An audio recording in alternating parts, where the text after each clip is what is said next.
Donald Trump Jr. showed up at CPAC, took the stage. They just auctioned off a fishing trip for him and his girlfriend that went for $75,000. $75,000 for a fishing trip with Donald Trump Jr. Okay, I get it. He has fans. So after that, he did take the stage and he went and did his best stand-up act because he had to bring up Hunter Biden because that's his role as the son of a former president. Let's watch. All right, I'm glad. I heard the fishing trip last night with me went for a lot of money. See, if I were Hunter Biden, I'd put that in my pocket rather than going for a good cause, right? It'd be a little different. But we can't do that, right? Yeah, you know, those Trumps, they can't take your money and use it for nefarious reasons when they promise you they'd use it for charity. Don't listen to me, just look at these, some of the details, the realness behind this. So as far as the Trumps and their charitable giving, not only has the Trump Foundation shut down from its misconduct, but the president has been forced to pay $2 million for misusing charitable funds for his own political gain. Charities are not a means to an end, which is why these damages speak for the president's abuse of power and represent a victory for not-for-profits that follow the law. That's from New York Attorney General Letitia James, who the Trumps are all very upset at because she's investigating them for these crimes. Or maybe it's one of those other things, because Junior is talking about the time that he and his sister were investigated for defrauding real estate buyers in New York as well. So it's not just old man Donnie, it's them as well. So in the spring of 2012, Donald Trump's two eldest children, Ivanka and Donald Jr., they found themselves in a precarious legal position because for 2 years, prosecutors in the Manhattan District Attorney's Office had been building a criminal case against them for misleading prospective buyers of units of the Trump Soho. It's a hotel and condo development that was failing to sell.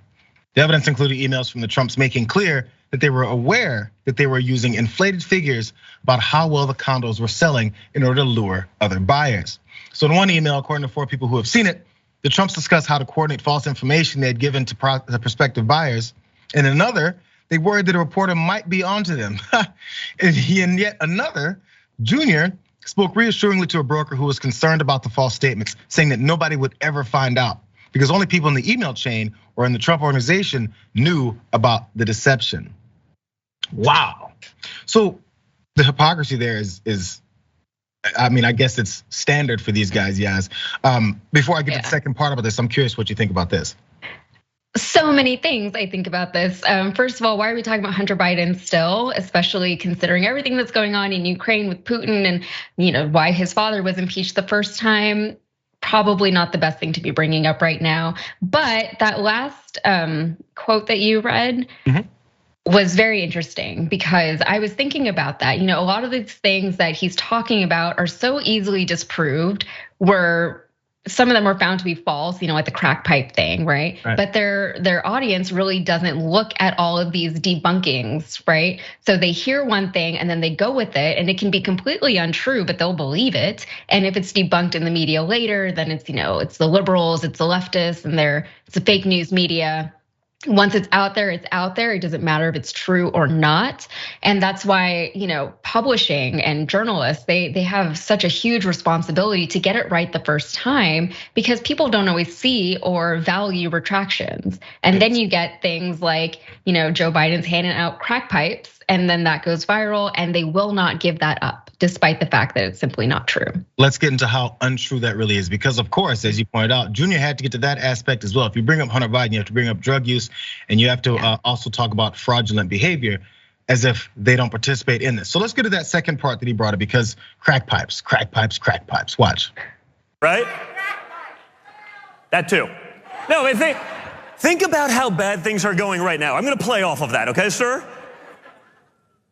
That the administration that currently is in charge wanted to put together a program to hand out crack pipes, because you'd have to be on crack to think that they're doing a good job, okay? Like just maybe. At least they found a program that Hunter could be in charge of, right?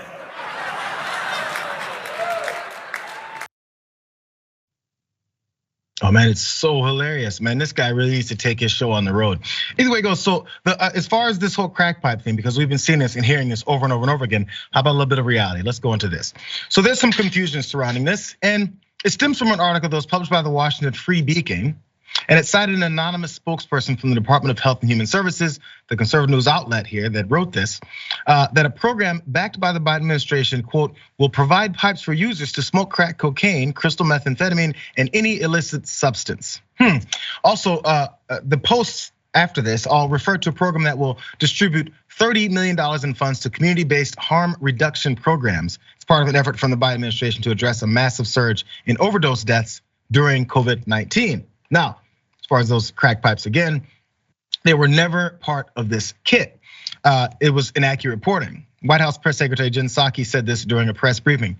A safe smoking kit may contain alcohol, swabs, lip balm, other materials to promote hygiene and reduce the transmission of diseases like HIV and hepatitis. And this is, again, the calling card for conservatives as of late, and probably could have been for a very long time, is let's demonize certain names and people we can, so that no matter what truth comes out about them or whatever we say about them, you believe me because I'm your God, and you don't believe them because they are the devil. It's just such a simplistic, elementary approach, but so many of their followers eat it up. Yes.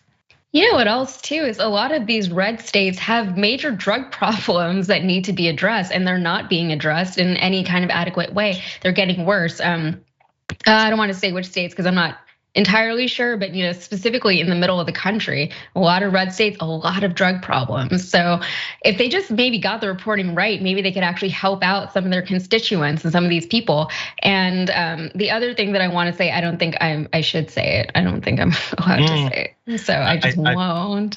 But I trust your judgment. Oh yeah, I won't say it, but it's weird to see. Never mind. No, I trust you.